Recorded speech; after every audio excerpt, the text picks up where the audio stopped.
बेईसर दर्शनमधील पदाधिकारी मंडळी आणि रहिवासी बंधू, ट्रॅफिकमध्ये थोडा उशीर झाला, तुम्हाला कदाचित वाट बघावं लागलं असेल. मी नॉर्मली दिलेल्या वेळेच्या 10 मिनिटं आधी येतो, कारण पुढारी आणि आमच्यामध्ये फरक लोकांना लक्षात यायला.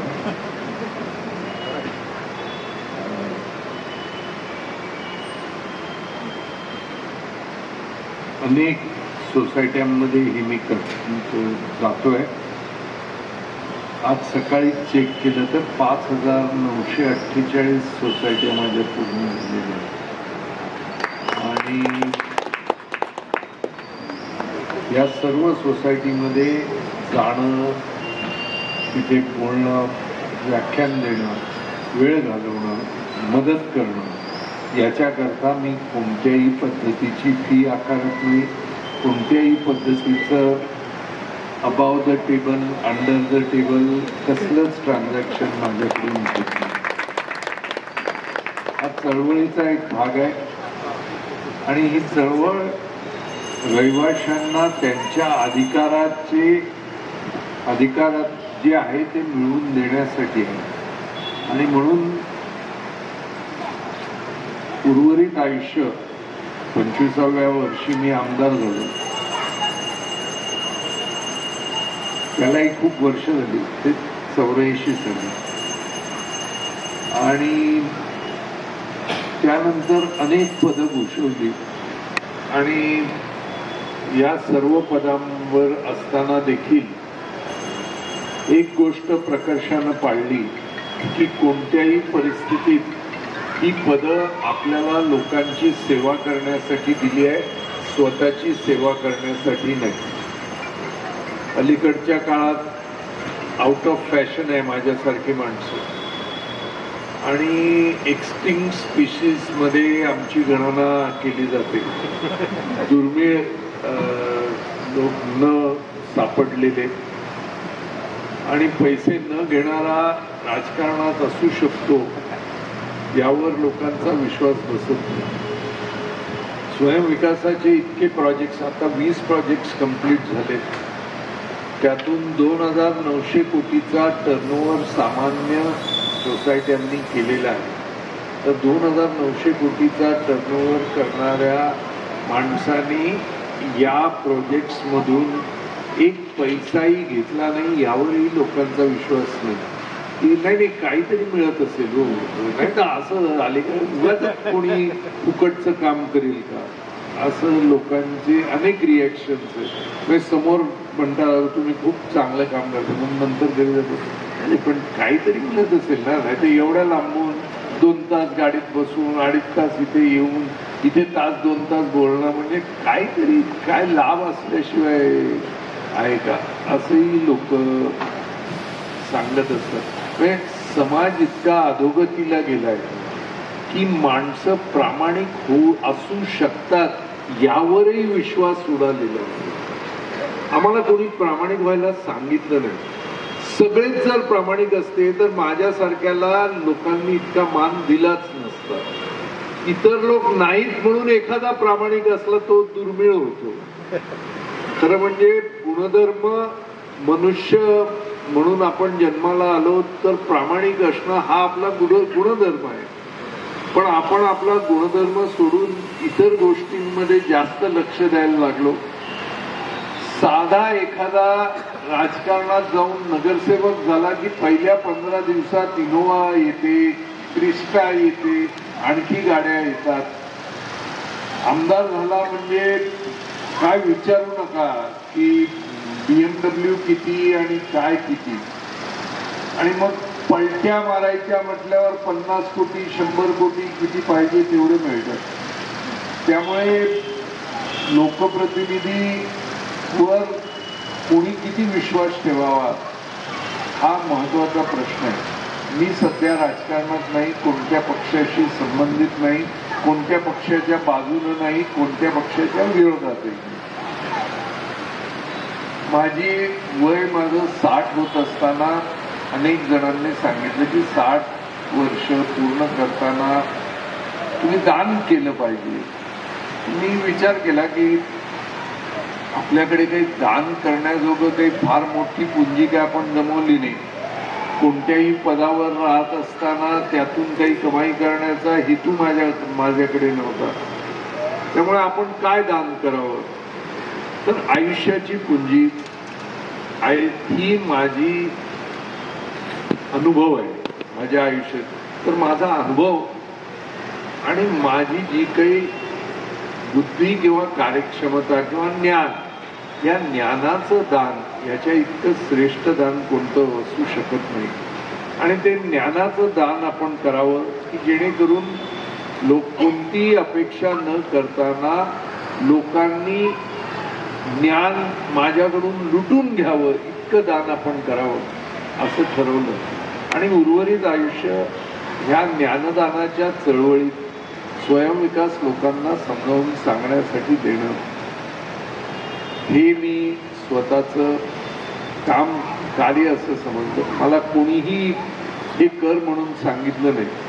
गेली 4 ते 5 वर्ष एखादी संध्याकाळ देखील मी माझ्या कुटुंबाबरोबर घालवली नाही. एखाद्या दिवशी 11च्या आधी जर घरी आलो तर बायकोला वाटतं ताप बीप आला की काय.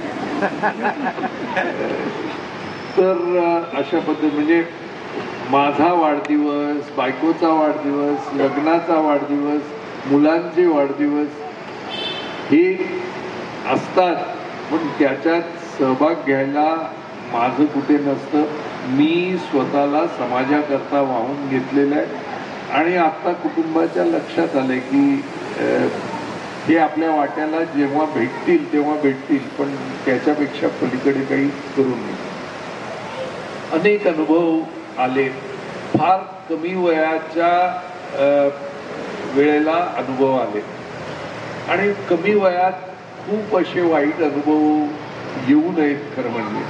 आणि म्हणून मी फार लवकर राजकारणातून स्वतःचं अंग काढून घेतलं. म्हणजे अनुभव सांगायचे म्हणजे मी निवडून आलो त्यावेळेला खूप लोकांचं मोठं प्रोसेशन. 25 वर्षाचा आमदार, 25 वर्षात मुलं शिक्षण पूर्ण करत नाहीत, नोकऱ्या मिळत नाहीत. हा आमदार झालेला आहे. अमेरिकेतून शिक्षण घेऊन मॅसेच्युसेट्स इन्स्टिट्यूट ऑफ टेक्नॉलॉजी मधून एमटेक केलेला माणूस भारतात ग्रीन कार्ड सोडून परत आलाय. $15,000 महिन्याची नोकरी सोडून परत आलेला आहे. तर लोकांचं एक वेगळं कुतूहल होतं. त्यामुळे मोठ्या प्रोसेशननी मी घरी आलो. लोकांचे आभार मानले. घरी गेल्याबरोबर एक सिनियर पोलीसचे ऑफिसर मला भेटायला आले. मला सलाम मारला कडक आणि मला म्हणायला लागले की साहेब आपलं अभिनंदन. म्हटलं आभारी आहे. आपल्या विभागातले जे 5 पोलीस स्टेशन्स आहेत त्याचा मी प्रमुख आहे, DCP म्हणून आपल्याला भेटायला आलं. म्हटलं आनंद झाला आपल्याला भेटून. म्हणाले काही मिठाई आणल्या. मिठाई म्हटलं इतके कार्यकर्ते आहेत खाली, या सगळ्यांना वाटा. मला काही फार गोड आवडत नाही. तर 2 मिनिटं त्याच्या तोंडून एखादा शब्द देखील येऊ नये. नंतर ते म्हणाले साहेब या मिठाया तुमच्या करतात. म्हटलं मला गोड आवडत नाही. मी सांगितलं नाही. म्हणाले या वाटा. म्हटलं मिठाई नाही, या वाटायच्या मिठाई नाही, ठेवायच्या मिठाई. तर म्हटलं ठेवायच्या मिठाया म्हणजे काय. तर म्हणाले नाही नाही ते काय 5 पोलीस स्टेशन्स आहेत आणि तुमच्या आधीचे जे आमदार होते त्यांच्याकरता आम्ही जे करत होतो. अर्थात तो काळ वेगळा होता. तुम्ही अमेरिकेतून शिक्षण घेऊन आलात त्यामुळे आधीच्या आमदारांना आम्ही जे देत होतं त्याच्यात थोडीशी भर घातलेली आहे आणि तुम्हाला दर महिन्या ही मिठाई मिळत राहील, ठेवायची मिठाई. म्हटलं ही मिठाई घेण्याकरता मी काय करावं लागेल. ते नाही म्हणाले हे काही करण्यासाठी नाही, आम्ही जे करतो त्याच्याकडे लक्ष न देण्यासाठी. काही तुम्ही केलं तर वेगळं म्हणाले, त्याचं ते एक्स्ट्रा. म्हणजे तुम्ही एखादं प्रकरण आमच्याकडे पाठवलं, त्यातून आम्हाला जर काही त्यातून लाभ झाला तर त्या लाभातून तुमचा जो हिस्सा आहे तो दर महिन्याला दर 15 दिवसानं मिळणार तो वेगळा. हे काही न करण्यासाठी आम्ही आमचं काम करतोय, तुम्ही आमच्याकडे बघायचं नाही, तुम्हाला महिना महिना हे मिळेल. म्हटलं तुम्ही कोणाशी बोलताय तुम्हाला माहिती आहे का? हो म्हणाले, तुम्ही अमेरिका रिटर्न आहात, कदाचित आम्ही ठरवलेला तुमचा हिस्सा कमी झाला असेल तर आणखी वाढवून देतो, आधीचे देत होते त्याच्यात दुप्पट देतो.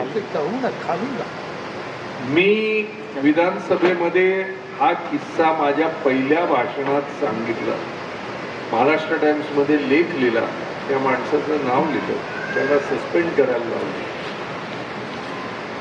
एका दिवशी 15-1 दिवसानंतर सस्पेन्शनची ऑर्डर मिळाल्यावर त्याचा फोन रात्री 11:30च्या आसपास आला. माणसाने खूप औषध घेतलं होतं हे माझ्या लक्षात आलं. मला म्हणाला, साहेब मला तर तुम्ही सस्पेंड केला, पण त्याने काय डिपार्टमेंट सुधारला असं तुम्हाला वाटतं का? त्यामुळे तुम्ही भ्रष्टाचार करत नाही हे इथपर्यंत ठीक आहे, तुम्ही स्वतःवर बंधनं काही टाकले, डिपार्टमेंट फार आनंदात आहेत तुम्ही निवडून आलात म्हणून. म्हणाले विचारा का? म्हटलं सांगा. तर म्हणाले आनंद अशासाठी नाही की तुम्ही प्रामाणिक आहात, तरुण आहात, शिकलेला आहात, आनंद अशासाठी की तुमच्या वाटेचे सुद्धा आम्हाला मिळाले दर महिन्याला. तर अशा परिस्थितीतून मी माझी राजकीय वाटचाल सुरू केली आणि जिथे पाहतो तिथे अशाच पद्धतीची माणसं, सरळ प्रामाणिकपणे वागणारा एखादा माणूस देखील मिळणं फार दुर्मिळ आणि कठीण. आणि त्यातून अनेक गोष्टी माझ्या विरोधात, डिस्क्वालिफिकेशन, ऑक्सफर्ड मध्ये शिक्षण घेऊन आणि अमेरिकेच्या MIT मध्ये शिक्षण घेऊन दारू पीत नाही म्हणजे काय? Political disqualification. दारूला हात लावत नाही म्हणजे तू काय करू शकतो? बरं, मला विधानसभेच्या निवडणुकीत तिकीट मिळण्याआधी 3 महिन्याआधी का 4 महिन्याआधी पार्लमेंटच्या निवडणुकीत मला तिकीट मिळालं. मी प्रोसेशन घेऊन माझं नॉमिनेशन भरायला गेलो आणि निवडणूक अधिकाऱ्यांनी मला सांगितलं नाही भरू शकत तुम्ही. म्हटलं का नाही भरू शकत? तर मला तुमचे 25 वर्ष पूर्ण झाले नाहीत. भारतीय घटनेप्रमाणे 25 वर्ष असल्याशिवाय निवडणुकीत उभंच राहता येत नाही. तर मी परत आलो आणि माझा जो डमी कॅन्डिडेट होता त्याचं नाव तिथे भरलं आणि तो नंतर निवडून आला, खासदार झाला वगैरे वगैरे. सध्या ते दिवंगत आहेत. पण माझ्या बरोबर माझं काम करत असणाऱ्या माणसाला मी खासदार केलं. तर 3 महिन्यात माझे 25 पूर्ण झाल्यावर मी आमदार झालो. तर मी लगेच बाहेर जाऊन फोन केला दिल्लीला आणि एका मोठ्या राजकीय पुढाऱ्याला सांगितलं की बाबा माझं ऍप्लिकेशन ते घेत नाही. ते म्हणाले तुम अभी ऐसा करो, तुम टिकट निकालो, बैग पैक करो, वापस अमेरिका जाओ. क्यों? जो अपना डेट ऑफ बर्थ 3 महीना नहीं बढ़ा सकता है वो क्या खाक पॉलिटिक्स करेगा? म्हणजे त्यांचा समज असा की फोर्जरी करणं, वय वाढवणं, डेट ऑफ बर्थची फोर्जरी करणं, या कला अवगत झाल्याशिवाय तुम्ही राजकारणात येऊ शकत नाही. म्हणजे माझी सुरुवातच अशी झाली. हे किस्से गंमत म्हणून सांगत नाही, माझ्यावर काय संस्कार झाले, कोणत्या पद्धतीतून मी गेलो.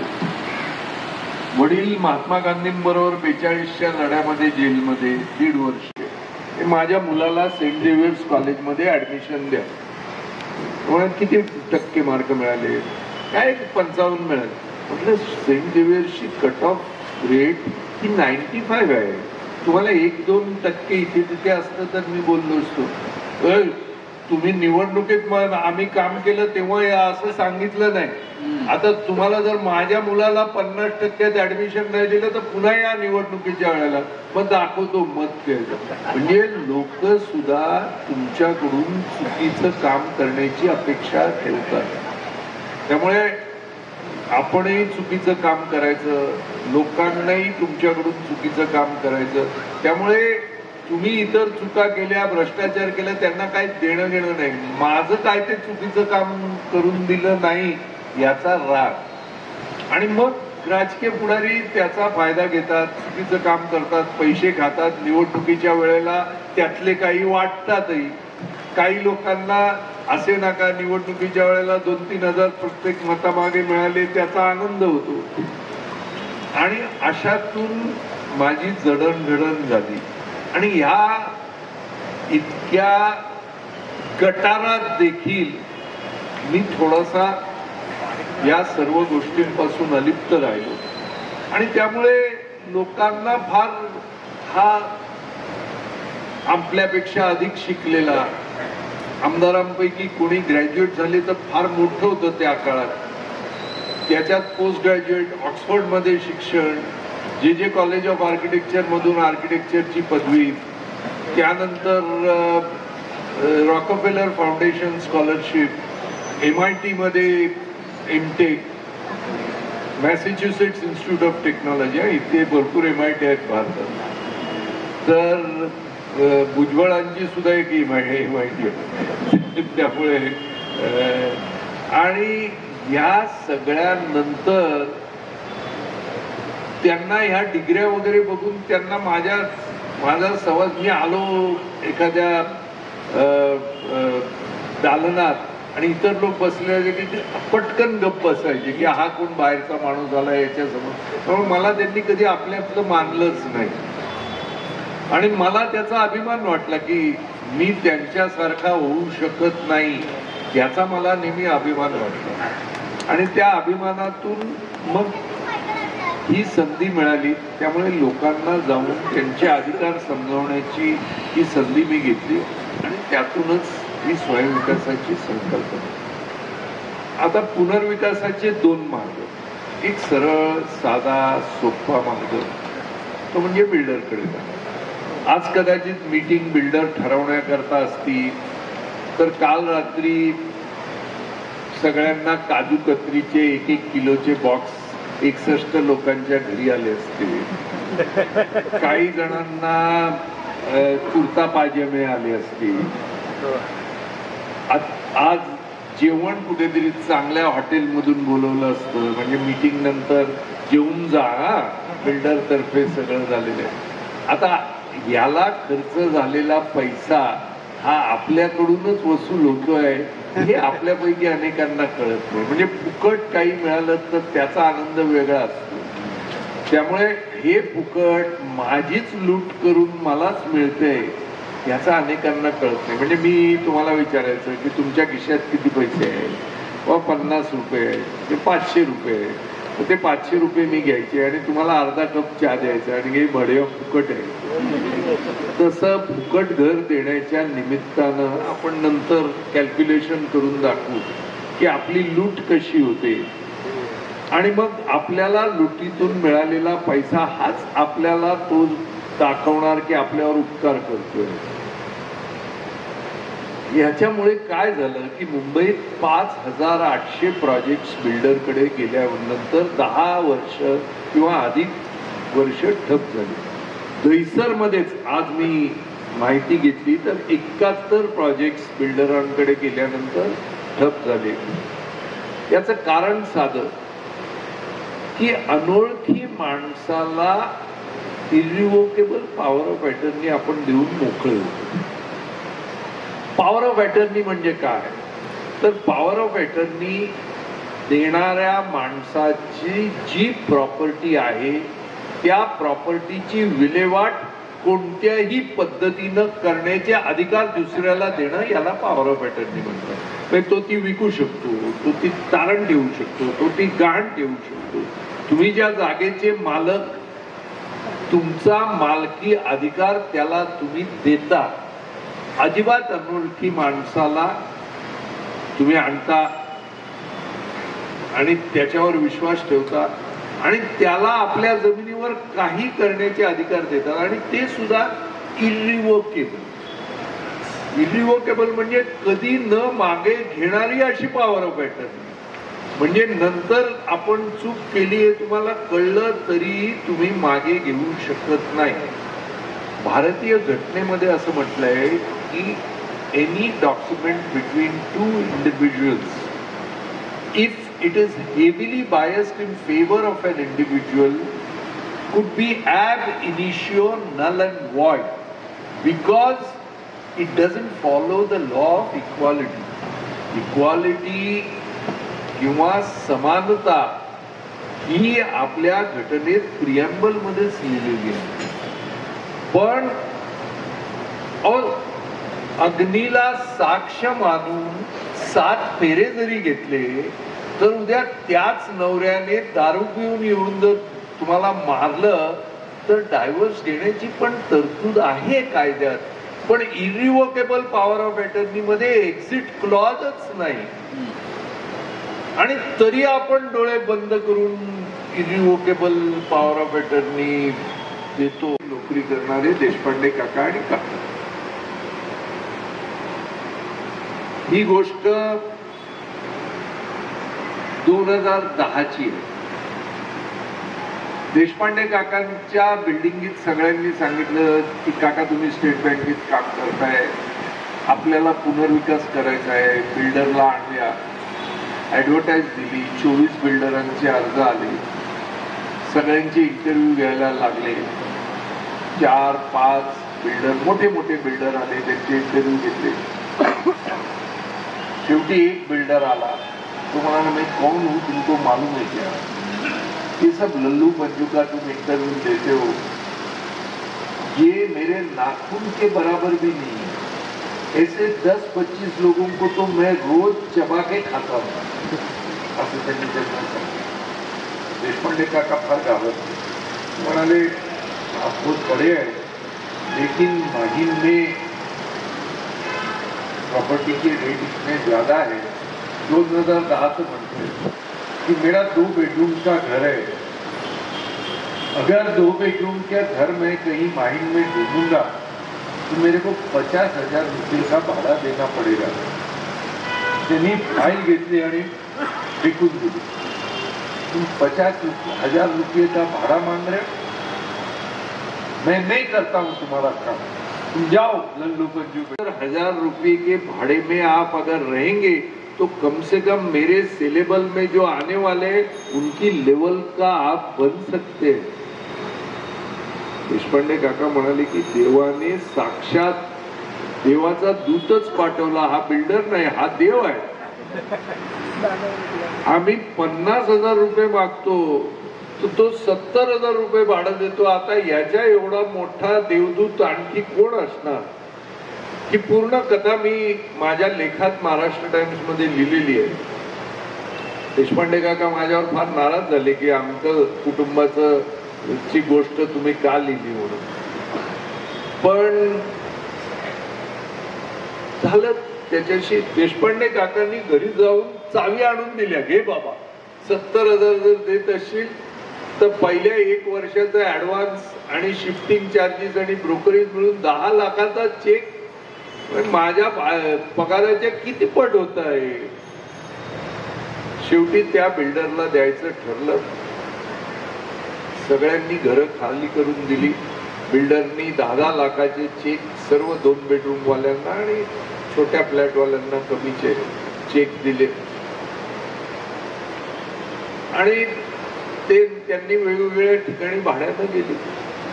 देशपांडे काका म्हणाले झालं प्रभूसाहेब, आमचा आयुष्याचा प्रश्न सुटला. वर्ष झालं, 1.5 वर्ष झालं, देशपांडे काका माझ्या दारावर येऊन बाहेर बसले. जनरली कधी बाहेर बसत नाही. तर मी बाहेर जाताना पाहिलं, म्हटलं का बरं इथे बसलेले नाही, तुम्हाला कसं तोंड दाखवलं, काय झालं, किती मजले झाले तुमचे बांधकाम? 1.5 वर्ष झाले. नाही म्हणाले अजून काही चालू नाही केलं, आमच्या सगळ्या बिल्डिंगी पाडलेल्या आहेत पण अजून काम काय चालू केलं नाही. म्हटलं ठीक आहे, चला आपण महानगरपालिकेत जाऊन चेक करूया काय झालंय.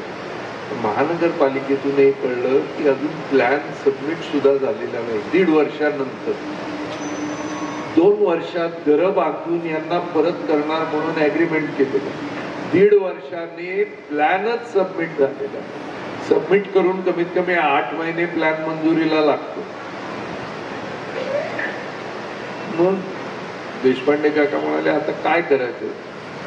बिल्डरनी मीटिंग बोलून, तुमको मेरे ऊपर भरोसा नहीं, मैं कौन मालूम, तुम कॉर्पोरेशन में जाके मैंने प्लान सबमिट किया कि नहीं पूछते, तुम्हारी हिम्मत कैसे है, मैं नहीं देता हूं तुमको मालूम, तुमको जो करने का है करो. झालं. देशपांडे काका रोज जाऊन त्याला नाही बाबा थोडं द्या थोडं द्या. शेवटी 2 महिन्याने 1 महिन्याचं भाडं दिलं, परत आणखी 2 महिन्याने आणखी 1 महिन्याचं भाडं दिलं. 2 वर्षानंतर भाडी बंद. आता मी देऊ शकत नाही, तुम्ही माझ्यावर विश्वास ठेवला नाही, मी कशाला तुमचं करणार. तुम्हाला पाहिजे तर पैसे घ्या, तुमच्या घराची जी किंमत होती आणि निघून जा, आम्ही बाकीच्यांचं बोलू. देशपांडे काका 70,000वरून 50,000च्या घरात आले, 50वरून 30,000च्या घरात आले. इतक्यात त्यांची रिटायरमेंट आली. 30,000 देखील पेन्शन मध्ये परवडणारं नव्हतं. आज 15 वर्ष झालं तरी माहीमची ती बिल्डिंग अजूनही सुरुवात झालेली नाही. आणि देशपांडे काका माहीमच्या कोळीवाड्यात एका कोळी कुटुंबाच्या झोपड्यात पत्रावर शेड आहे वर, त्याच्यात सिंगल रूम मध्ये राहून रोज टंबरेल घेऊन संडासाच्या लाईनीत उभे राहतात. ही परिस्थिती मुंबईमध्ये एका देशपांडे काकांची झालेली नाही. ही 5,800 प्रोजेक्ट मध्ये सरकारी आकड्याप्रमाणे 1,25,990 कुटुंबांची झालेली आहे. प्रत्येक कुटुंबात 4 ते 5 माणसं म्हटली तरी 6 ते 8 लाख लोक जगात कोणत्याही शहरामध्ये सरकारवर विश्वास ठेवून एका सरकारी योजनेद्वारे बिल्डरकडे करार करायचा आणि बेघर व्हायचं. सरकारकडे गेलं तर सरकार काय म्हणतं, तुमची गृहनिर्माण संस्था ही खासगी संस्था आहे, बिल्डरची कंपनी एक खासगी कंपनी आहे. 2 खासगी एंटिटीज मध्ये झालेला करार यातल्या एक एंटिटीनं जर मोडला तर हे सिव्हिल मॅटर आहे. तुम्ही सूट फाईल करा आणि त्याचा जो निकाल येईल तो आमच्याकडे घेऊन. सूट फाईल करायचं म्हणजे 25 वर्ष किमान काही होत नाही.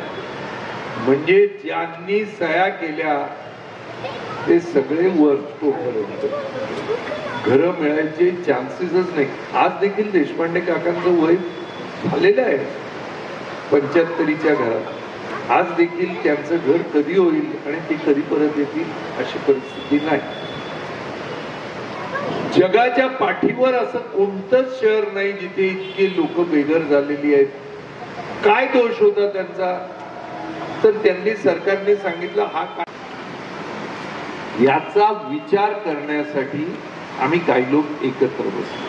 कोण बसले तर जे कॉलेज ऑफ आर्किटेक्चरचे काही प्राध्यापक, कमला रहेजा स्कूल ऑफ आर्किटेक्चरचे काही प्राध्यापक, अकॅडमी ऑफ आर्किटेक्चरचे काही प्राध्यापक, टाटा इन्स्टिट्यूट ऑफ सोशल सायन्सेसचे प्राध्यापक, IIT मुंबईचे काही प्राध्यापक, डिपार्टमेंट ऑफ इकॉनॉमिक्स मुंबई युनिव्हर्सिटीचे प्राध्यापक, डिपार्टमेंट ऑफ सिव्हिक्स आणि सोशल सायन्सेस मुंबईचे प्राध्यापक, या सगळ्यांनी बसून आम्ही 2 दिवसाचा वर्कशॉप घेतला टाटा इन्स्टिट्यूट ऑफ सोशल सायन्सेसनं.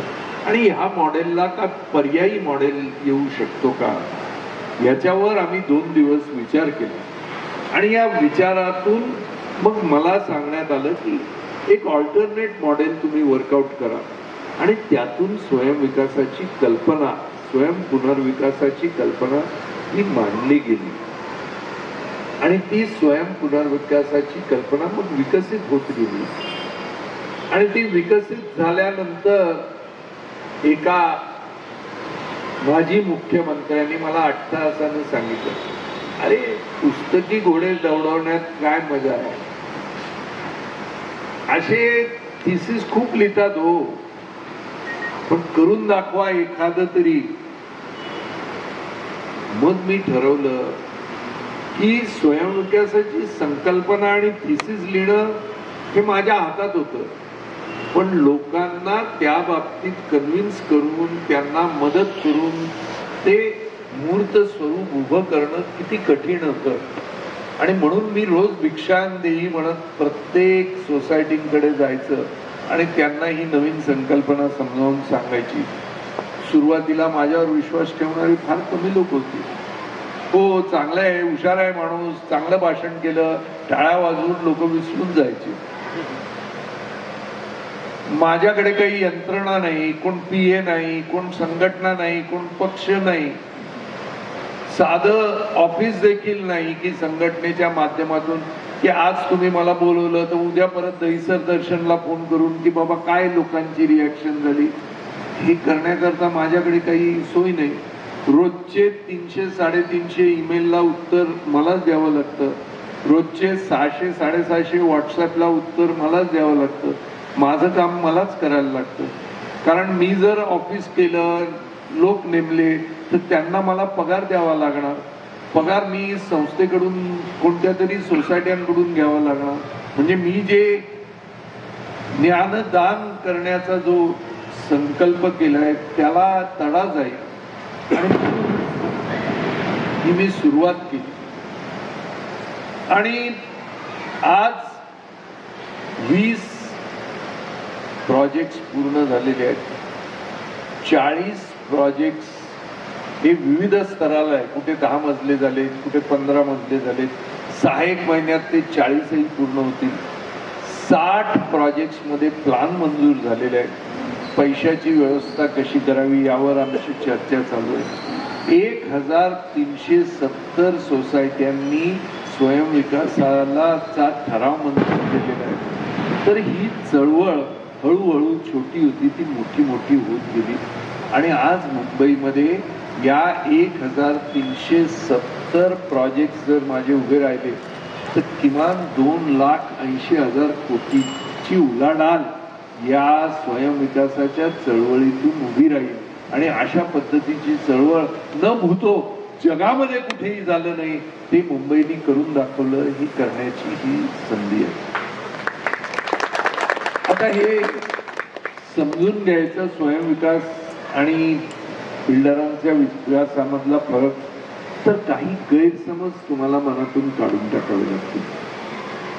अनेक लोकांचा असा समज असतो की माझं शिक्षण झालंय, मी ग्रॅज्युएट आहे, पोस्ट ग्रॅज्युएट आहे, म्हणजे मला सगळंच कळलं पाहिजे, पुनर्विकासात तर सगळंच मला कळलं पाहिजे.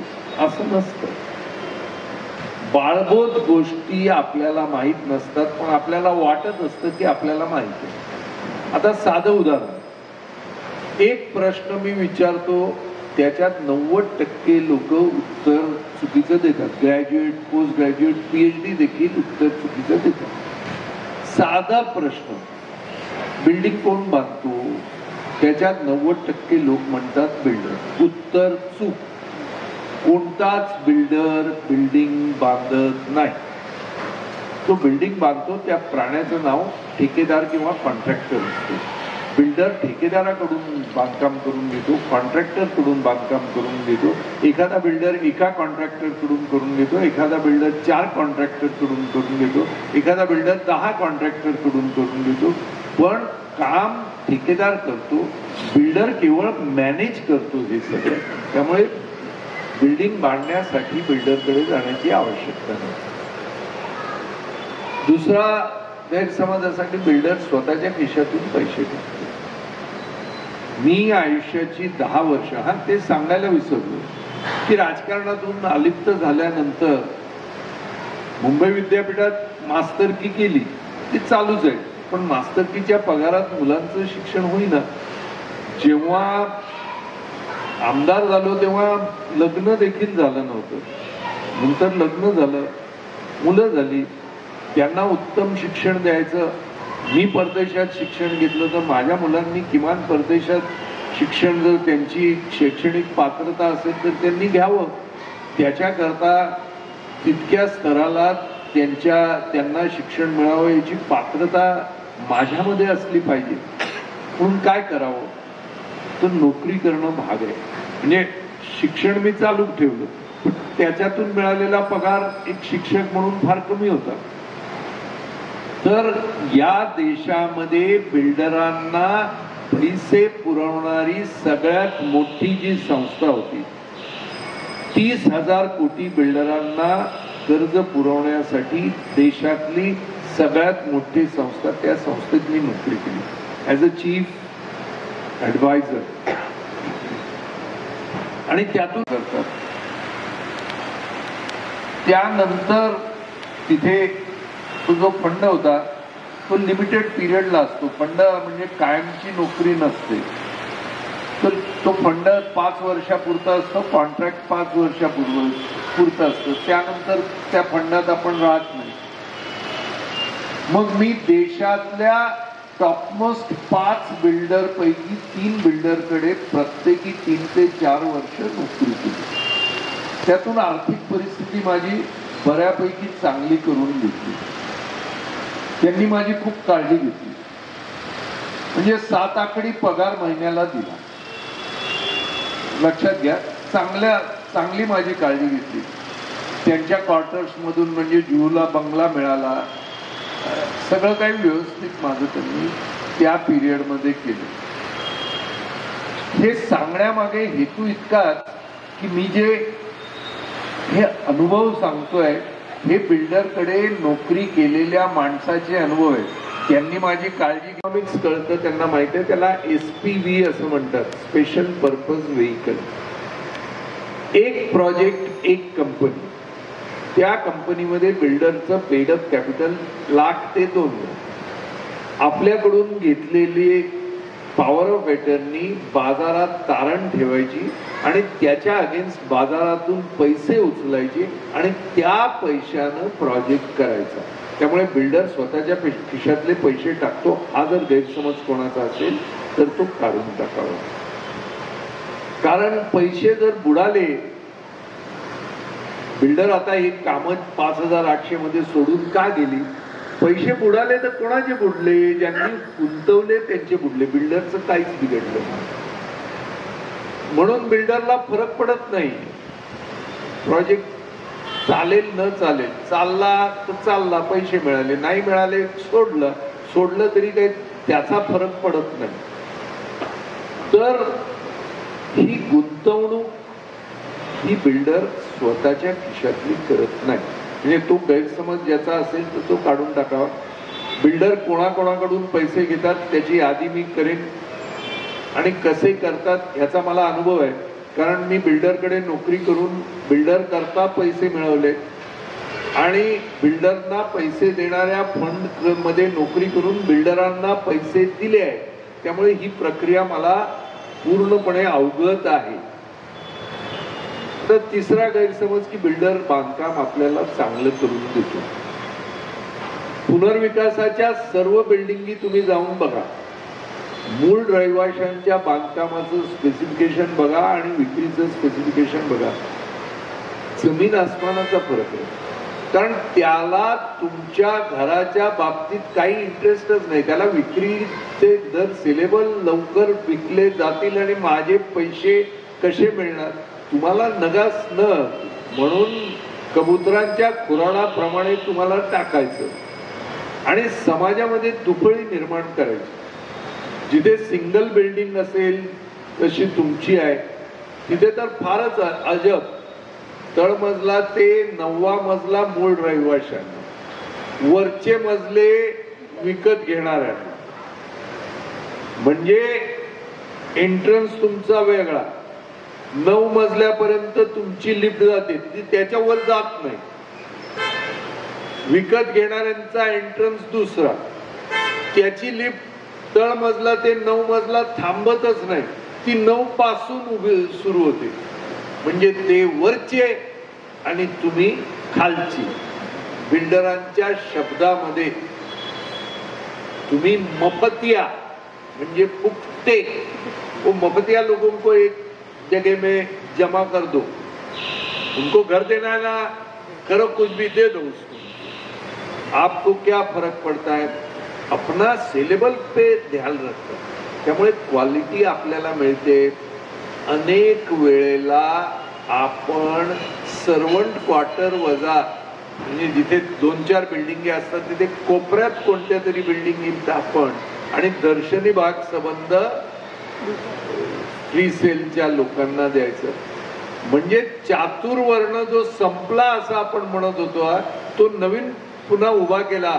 वरचे लोक म्हणजे पैसेवाले, खालचे लोक म्हणजे खालचे. वरच्या लोकांच्या गाड्या तिथे खाली उभ्या राहणार, त्याचा धुरंडा आपण खायचा आणि आपण खालच्या स्टेजवर. स्वयंविकासात आम्ही कधीच हे होऊ देत नाही. हा भेदभाव हा कधीच होत नाही. बिल्डर विक्री कोणाला करतो, जास्तीत जास्त पैसे देईल त्याला विक्री करतो. त्यामुळे आपल्या शेजारी कोण राहायला येणार याच्यावर आपला अजिबात कंट्रोल होत नाही. कदाचित आपल्या शेजारी मॅन्ड्रेक्सच्या गोळ्या विकणारा माणूस राहत असेल, कदाचित आपल्या शेजारी डावदिब्यांच्या गँगमधला एखादा माणूस राहत असेल. बिल्डरला काय फरक पडतो तो काय करतोय आणि काय नाही. स्वयंविकासामध्ये आपण कोणाला फ्लॅट विकणार त्याची वस्तुस्थिती तपासून त्याच्या इन्क्वायरी करून त्यांचा इंटरव्ह्यू घेऊन मगच आम्ही ठरवतो की याला घर द्यावं की देऊ नये. 2 पैसे कमी मिळाले तर हरकत नाही, पण चांगल्या माणसाला घर द्यावं अशा पद्धतीने. तर हे गैरसमज आपल्या डोक्यामध्ये असतात की आपण अशा पद्धतीनं करावं आणि या गैरसमजामुळे आपण बिल्डरकडे जातो. एकदा एक गैरसमज दूर झाले की मग स्वयंविकास आणि बिल्डर मधला फार फरक नसतो. नाटकातली पात्र तीच. बिल्डर आर्किटेक्ट कडून प्लॅन तयार करून घेतो, आपणही आर्किटेक्ट कडून प्लॅन तयार करून घेतो. फरक, बिल्डर त्याला सांगतो की सिलेबल पे ध्यान रखो, उसमें से मेरा पैसा आहे. आपण तसं नाही. सिलेबल पण चांगलं पाहिजे आणि आपलं पण चांगलं पाहिजे, याच्यामध्ये भेदभाव होता कामा नये. बिल्डर बाजारातून पैसे उचलतो, आपण देखील बाजारातून विविध संस्थांकडून पैसे तारण, आपली घरं तारण किंवा गहाण न ठेवताना आपली घरं सोडून जे सेलेबल पोर्शन आहे त्याच्या अगेन्स्ट आपण पैसे वित्तीय संस्थांकडून देतो. Only against the saleable portion. Builder contractor कडून बांधकाम करून घेतो, आपणही कॉन्ट्रॅक्टर कडून बांधकाम करून घेतो. बिल्डर कॉन्ट्रॅक्टरला सांगतो ये मफतिया लोगों का घर थोड़ा सस्ते में बनाओ और सेलेबल में थोड़ा ध्यान रखो. आपण तसं करत नाही, कारण आपणच राहणार असतो, आपण मालक आहोत, बिल्डरच्या जागेवर आपण आहोत. बिल्डर फ्लॅट विकून पैसे कमवतो, आपणही फ्लॅट विकूनच पैसे कमवतो. फरक इतका की बिल्डर त्यातून प्रॉफिट आपल्याला लुटून घेऊन जातो, इथे सर्व प्रॉफिट 61 लोकांमध्ये वाटला जातो. त्यामुळे बिल्डरची योजना आणि स्वयंविकासाच्या योजनेची तुलनाच होऊ शकत नाही, कारण तो स्वतःच्या फायद्याकरता ती योजना राबवतो, इथे 61 लोकांच्या फायद्याकरता ती योजना राबवली जाते. हा मूलभूत फरक. आता किती योजना पूर्ण झाल्या मी सांगितलं, 20 झाल्या. आता सर्व 20 योजनेची यादी मी वाचायला लागलो तर तुम्हाला झोपेल किंवा भूक तरी लागेल. तर मी 2 किंवा 3 उदाहरणं तुम्हाला देतो. चेंबूरला बोली लावली, 515च्या वर कोण जात नव्हते. यांनी एका बिल्डरशी चर्चा केली, 525 वर आले. यांनी फटाके लावले, लाडू वाटले की झाला आमचा प्रश्न आयुष्याचा सुटला. त्यातून 1-2 वेडी होती. वेडी माणसं माझ्याकडे येतात, तर ती माझ्याकडे आली. मी त्यांना म्हटलं की तुमची बिल्डर फसवणूक करत आहे. तर एक वयोवृद्ध होते, ते म्हणाले अरे आता कुठे एवढ्या चपला जिजला बिल्डरकडे जाऊन जाऊन, आणि तू आता या दुधात सुद्धा मिठाचा खडा टाकतोयस. म्हटलं मी मिठाचा खडा बिडा टाकत नाही, मी तुम्हाला वस्तुस्थिती सांगतो. या उपर तुम्हाला खड्ड्यात जायचं असेल तुम्ही खड्ड्यात जा, माझं काही देणं घेणं नाही. मी त्यांना योजना समजावून सांगितली. पहिल्यांदा त्यांचा माझ्यावर विश्वास बसला नाही. दुसऱ्या तिसऱ्या मीटिंग नंतर त्यांना लक्षात आलं की हा माणूस येऊन येऊन वारंवार आम्हाला सांगतोय, तर याने सांगितल्यामध्ये काहीतरी त्याच्यात तथ्य असलं पाहिजे. आणि आज चित्रा सोसायटीच्या लोकांना सोसायटीनी भाडं दिलं, ते वेगळे गेले. मुंबईच्या अतिशय टॉपमोस्ट जे आर्किटेक्ट, म्हणजे जे देशामध्ये ज्यांचा हात कोणी धरणार नाही अशा आर्किटेक्ट कडून त्यांचा प्लॅन तयार करून घेतला. म्हणजे जे ऋषितुल्य असे आर्किटेक्ट ज्यांना सर्व अवॉर्ड्स मिळालेत, त्यांनी कधीच असं एवढे छोट्या मोठ्या सोसायटीत हात घातला नसता, पण माझ्या सांगण्यावरून त्यांनी केलं आणि त्यांची इमारत पूर्ण झाली. 380 स्क्वेअर फीट मूळ, बिल्डरनी 525 आणि 2 लाखाचा कॉर्पस देऊ केला होता. आता त्यांची बिल्डिंग पूर्ण झालेली आहे. ते नवीन बिल्डिंगमध्ये राहायला आलेत. ज्यांनी माझी भाषणं व्हिडिओवर पाहिली असेल त्यांनी या प्रश्नाचं उत्तर देऊ नये, कारण पेपर फुटला असं होईल. पण ज्यांनी माझी भाषणं ऐकली नाहीत किंवा माझे लेख वाचले नाहीत ते प्रयत्न करतील का की 380चे 525 मिळत असतील बिल्डरच्या माध्यमातून, तर स्वयंविकासात किती मिळावेत? कोणी गेस करील का? गेस करा. ज्यांना उत्तर माहित आहे त्यांनी उत्तर देऊ नये. गेस करा. 700. बघा, ताईंना 700 पाहिजेत. आणखी कोणाला बरीच चांगली बोली लावता येईल? 900. आता मी उत्तर देतो. 1250 स्क्वेअर फीट कार्पेट एरिया मिळालेला आहे. वाटेल तर बस करा, टेम्पो करा आणि तिथे जा. आणि मी म्हणतोय ते चुकीचं आहे की नाही त्यांची घरं मोजून पहा. 2 बेडरूमची 2 घरं प्रत्येकाला मिळालेली आहे. इतकंच नव्हे तर या सोसायटीतल्या प्रत्येक मेंबरला दर महिन्याला 40,000 रुपये पेन्शन मिळते प्रॉफिट मधून. आता तुम्ही म्हणाल की टिळकनगर स्टेशनच्या जवळ आहे, बीकेसी जवळ आहे, आम्हाला एखादं असं उदाहरण द्या जे लांब आहे. मुलुंडचं उदाहरण देऊ. पूर्वरंग सोसायटी मुलुंड पूर्वेला, स्टेशन पासून लांब, मिठागर रोडवर पूर्वरंग सोसायटी. तुमच्यासारखे 64 मेंबर, प्रत्येकाचे 370 स्क्वेअर फीट.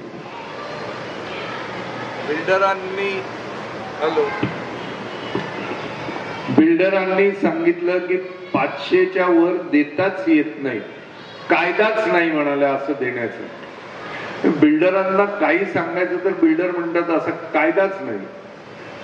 असं काही नसताना लोकांना सांगतात, पण पैसेवाल्याने सांगितलं तर लोक विश्वास ठेवतात. हे बिल्डर बोला कायदा नाही आहे. म्हटलं त्याला दाखवू द्या ना, मला कायदा घेऊन या ना, कुठे आहे कायदा? असा कायदा काही नव्हता. आज पूर्वरंग मध्ये 36 मजली इमारत उभी आहे. मुलुंड मधली सगळ्यात उंच इमारत ही पूर्वरंग आहे.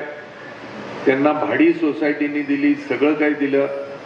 1150 स्क्वेअर फीट कार्पेट एरिया प्रत्येक मेंबरला आणि 25 लाख रुपये कॉर्पस प्रत्येक मेंबरला मिळाले. ही 2 उदाहरणं आहेत. अशी मी अनेक उदाहरणं देऊ शकतो. बिल्डर देतो त्यापेक्षा अधिक एरिया, बिल्डर देतो त्यापेक्षा उत्तम प्लॅन, बिल्डर देतो त्यापेक्षा चांगल्या प्रतीचं बांधकाम, बिल्डर देतो त्यापेक्षा वेळेवर बांधकाम, बिल्डर देतो त्यापेक्षा अधिक एम्युनिटीज. आणि इतकं करून जो प्रॉफिट होईल तो प्रॉफिट सगळ्यांमध्ये वाटून जाईल. याला स्वयंविकास असं म्हणतात. हा स्वयंविकास तुम्ही केला तर माझा काही फायदा नाही, फायदा झाला तर तुमचा होईल. बिल्डरकडे तुम्ही गेलात तर नुकसान झालं तर तुमचं होईल.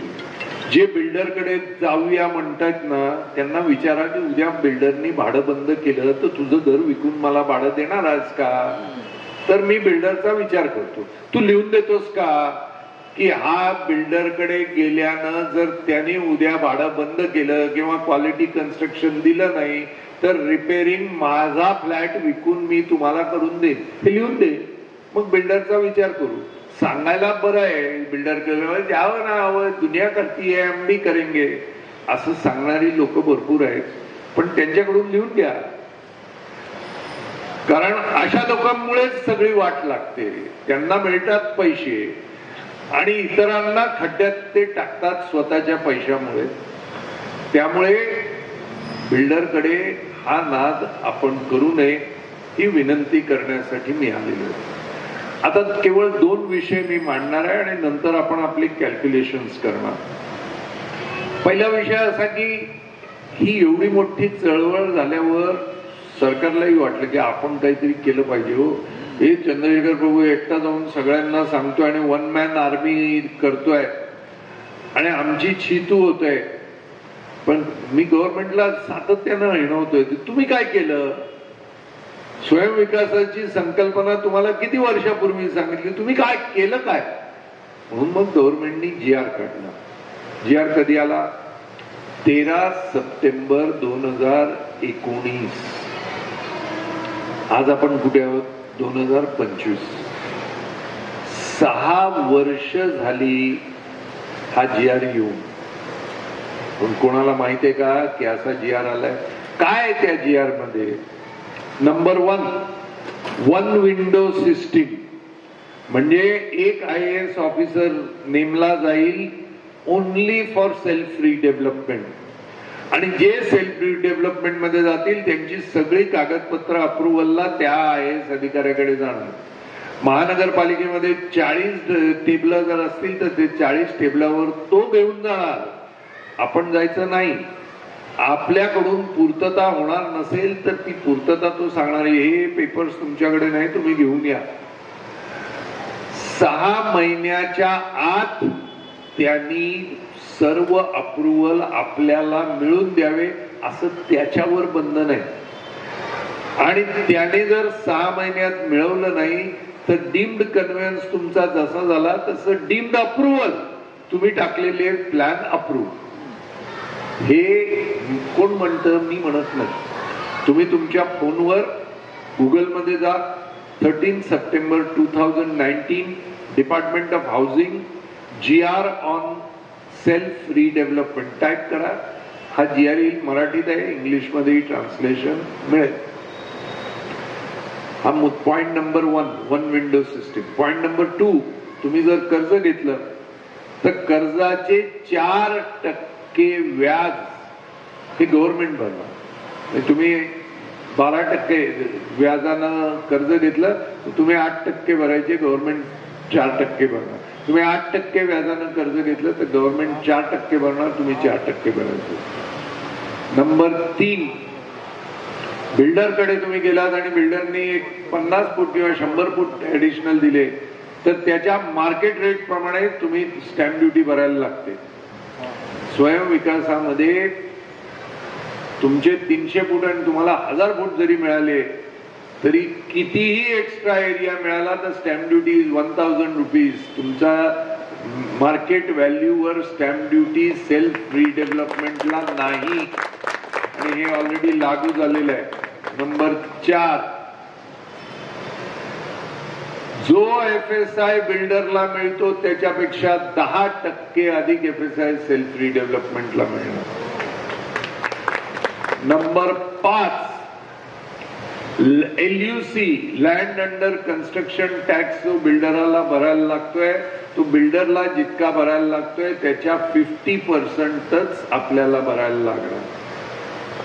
नंबर 6, GST पूर्ण याच्यावर बिल्डरला भरायला लागते 18%. आपल्याला आपल्या पोर्शनचा GST माफ, सेलेबलवरच केवळ आपण GST भरायचा. नंबर 7, महानगरपालिकेकडून आपण परचेस घेत असलेल्या FSI वर 50% जे बिल्डर भरतो त्याच्या 50% वर आपण भरायचे. नंबर 8, ओपन स्पेसिस डेफिशियन्सी करता जे प्रीमियम भरायचे ते बिल्डर जितके भरतो त्याच्या 50% आपण भरणार. नंबर 9, फंजिबल FSIचे ज्या रेटनी बिल्डरवर देतं त्या रेटच्या 50% मध्ये आपल्याला मिळतं. हे कोण सांगते? हे GR सांगते. GR म्हणजे काय? कायदा. कायदा कोणी केला? गव्हर्नमेंटनी केला. पण बिल्डर इतके हावी आहेत की त्यातल्या अनेक गोष्टी त्यांनी अंमलबजावणी करायला दिल्या नाही. 2019च्या निवडणुकीमध्ये तो GR दाखवून मतं घेतली. 2024च्या निवडणुकीमध्ये तो GR दाखवून, पण त्याची अंमलबजावणी करायची नाही. 2-4 त्यातल्या गोष्टींची अंमलबजावणी झाली, बाकीचं जाणीवपूर्वक. आता म्हणतायत, आता नवीन गव्हर्नमेंट आले त्यांना परत मी लाजवलं, म्हटलं काय आता आणखी किती दिवस वाट बघायची.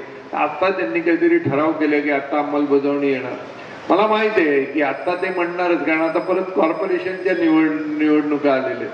असे नका, ते कोणत्याही कारणास्तव करे नका. आपल्याला फायदा मिळाला तर याचा फायदा आपण घ्यावा. चित्रा सोसायटी किंवा पूर्वरंगला हा फायदा मिळालेला नाही तरी इतका बेनिफिट आहे. जर हा फायदा मिळाला तर किती बेनिफिट मिळाला असता हे विचार करा. तर हा एक मुद्दा झाला. दुसरा महत्वाचा मुद्दा म्हणजे पैसे कुठून येणार. कोणत्याही मेंबरला स्वयं विकासाकरता एक पैसा कॉन्ट्रीब्यूट करण्याची आवश्यकता नाही. एकही पैसा न टाकता मूळ तुमची एरिया आणि जी फ्री तुम्हाला ठरेल ती आता कॅल्क्युलेशन मध्ये जे काही ठरेल ते तुम्हाला काहीही कॉन्ट्रीब्यूट न करता तुम्हाला घर मिळेल. मग पैसे कुठून मिळणार? वित्तीय संस्था, बँकाकडून, NBFC कडून जे पैसे मिळतात ते प्लान मंजूर झाल्यावर मिळतात. मग प्लान मंजुरी करता पैसा कुठून मिळणार? तर आम्ही जे आमच्या 100 आता प्रोजेक्ट्स आहेत त्याच्यामध्ये जे केलेलं आहे ते तुम्हाला सांगतो, पटलं तर घ्या. ज्या व्यक्तीला मूळ जागा आणि फ्री जागा पाहिजे ती त्याला हक्काची मिळणार. त्याच्याकरता त्याला एक पैसा द्यावा लागणार नाही. ज्याला फ्री पेक्षा अधिक जागा विकत घ्यायची असेल, पुन्हा सांगतो, ज्याला जे फ्री मिळणार ते फ्रीच मिळणार, काही न पेमेंट करता. ज्याला फ्री पेक्षा अधिक जागा परचेस करायची असेल, विकत घ्यायची असेल, त्याला ज्या दरानं आपण विक्री करतो त्याच्या 30% डिस्काउंट मध्ये ती एरिया मिळेल. म्हणजे काय इथे मार्केट रेट काय कार्पेटवर 25,000 रुपये पर स्क्वेअर फीट कार्पेट एरियाचा मार्केट रेट आहे. त्याच्यावर 30% म्हणजे 17,500 रुपये पर स्क्वेअर फीट वर त्याला मिळेल. म्हणजे 100 फूट कार्पेट एरिया पाहिजे तर 17.5 लाखात होईल.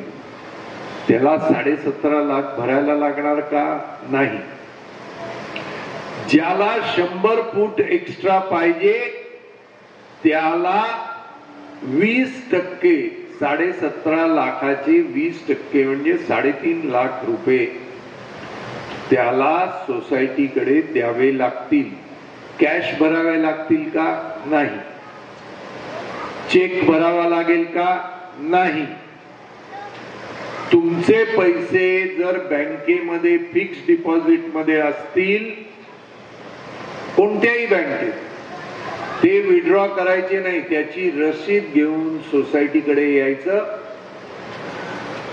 आणि बँकेला डिस्चार्ज लेटर द्यायचं की हे माझे फिक्स डिपॉझिट आहे, याच्यावर अगेन्स्ट सोसायटीला ओव्हरड्राफ्ट घेण्याची मी परवानगी देत आहे.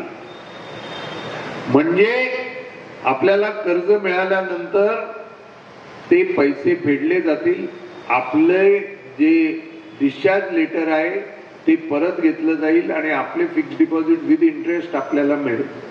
आणि आपल्याला त्याच्यावर जर 7% व्याज आपण मिळत असेल फिक्स डिपॉझिटवर तर सोसायटीला ओडी 8% मिळेल, म्हणजे बाजारापेक्षा स्वस्तात. मुंबई बँक सुद्धा 12.5% देते, हे 8% मिळेल. याच्यात गव्हर्नमेंटचा सबसिडी मिळाला तर 4% होईल. तर हे स्कीम नंबर 1. स्कीम नंबर 2 की जर मला वेगळा फ्लॅट सेलेबल मध्ये घ्यायचा असेल, purchasing of a full flat, first scheme मध्ये extra area 100, 200, 300 added to your flat. Second scheme मध्ये फुल फ्लॅट तुम्हाला विकत घ्यायचं आहे. Who is entitled? Member, member's wife, member's son, member's daughter, member's grandson, granddaughter, father, mother, grandfather, grandmother, म्हणजे class 1 airs.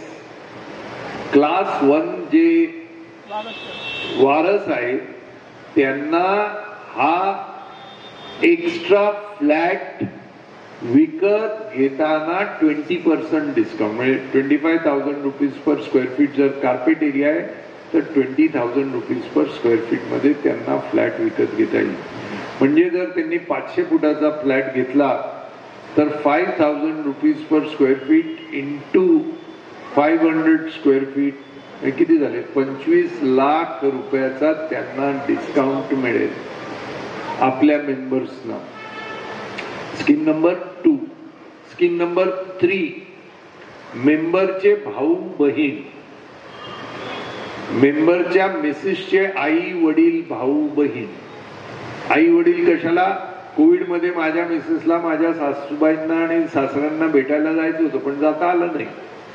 जर त्यांना त्यांचं घर विकून मुलीच्या जवळ कुठेतरी वेगळ्या मजल्यावर राहायचं असेल की आपण त्याच कॅम्पसमध्ये आहोत, त्याच बिल्डिंगीत आहोत पण वेगळे आहोत, तर त्यांना डिस्काउंट मिळावा 15%.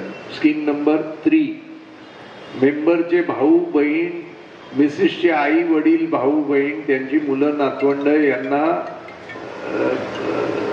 यांना डिस्काउंट टोटल 15%. Scheme number 3. आता scheme number 4 cousin brothers, cousin sisters. मेंबरच्या आते भाऊ, मामे भाऊ, मावस भाऊ, चुलत भाऊ. आते बहीण, मामे बहीण, मावस बहीण, चुलत बहीण.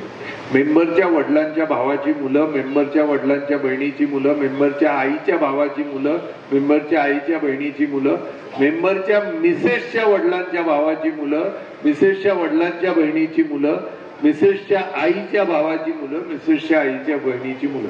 यांच्यापैकी कोणालाही फ्लॅट जर पाहिजे असेल तर 10% डिस्काउंट. म्हणजे जर फ्लॅट 25,000 घ्यायचा असेल तर त्यांना 2,500 रुपये पर स्क्वेअर फीट डिस्काउंट.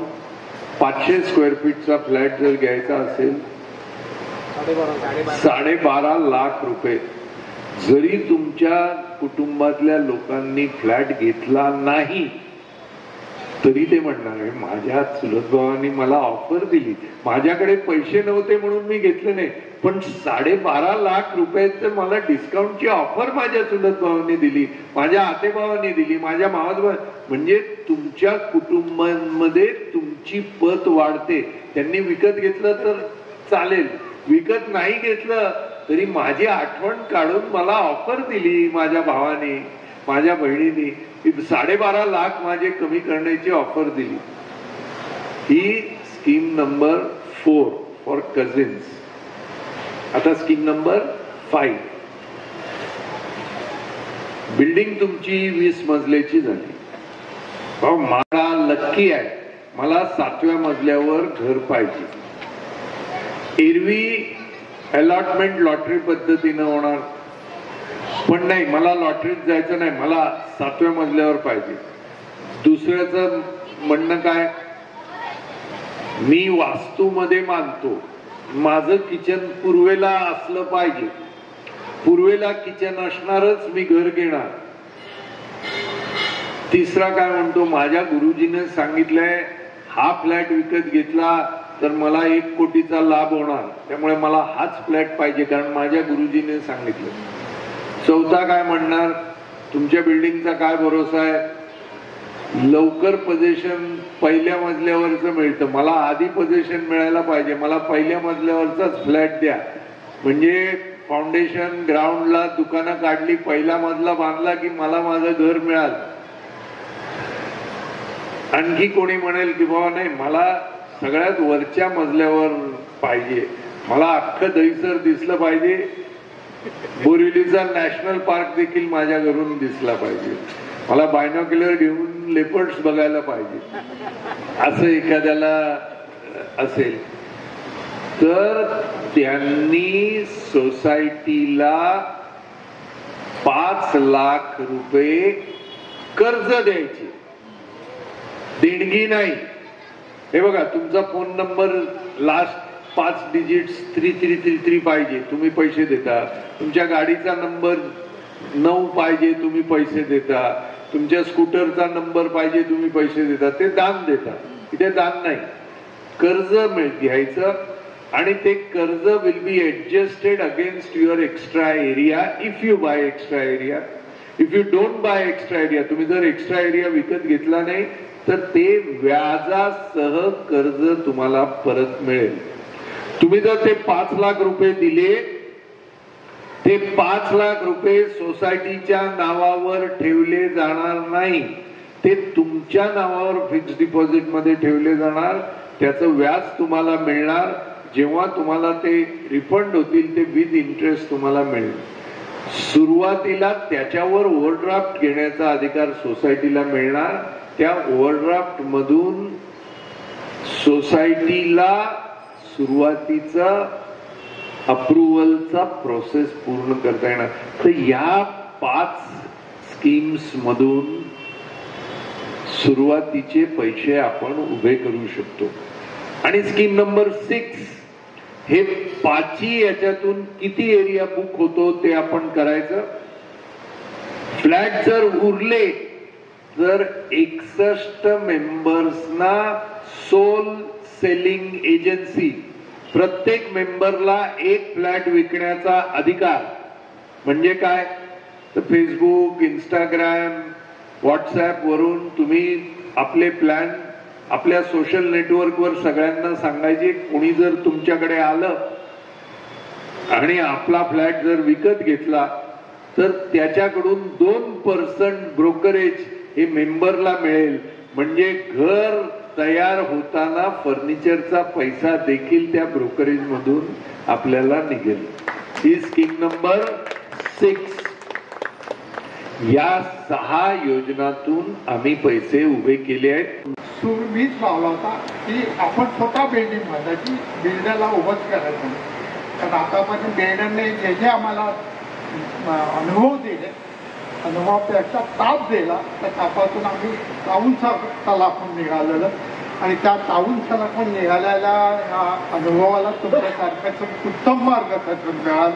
आणि इतकी सविस्तर माहिती बऱ्याच जणांना मिळाली नसेल, ती आज मिळाली. त्याबद्दल मी आमच्या सर्व सोसायटीच्या 61 लोकांच्या वतीने तुमचे आभार मानतो. तुम्ही स्टेट बँकेच्या ऑफिसरच जे उदाहरण देता तेव्हा मला माझाच उदाहरण, पण मी 35 वर्ष स्टेट बँक ऑफिसर म्हणून काम केलेलं आहे. आणि त्यामुळे आम्हाला एक गोष्ट नेहमी शिकवली जायची की मी SWOT एनालिसिस, SWOT. एस म्हणजे स्ट्रेंथ, W म्हणजे विकनेस आपला, O म्हणजे अपॉर्च्युनिटी आणि T म्हणजे टायमिंग. त्याचा सुरेख संगम जर झाला तर आपण कुठलंही काम तडीच देऊ शकतो. त्याचा ह्या बाबतीत तुमचा मला मार्गदर्शन मिळालं म्हणून तुमचा मी पुन्हा आभार मानतो. आणि तुम्हाला एका मीटिंगमध्ये गुड बाय मी म्हणणार नाही. माझ्या आभाराचा अर्धा भाग मी बाजूला ठेवतो, तो पुन्हा वापरण्यासाठी सर्वांच्या वतीने पुन्हा एकदा धन्यवाद देतो. थांबतो.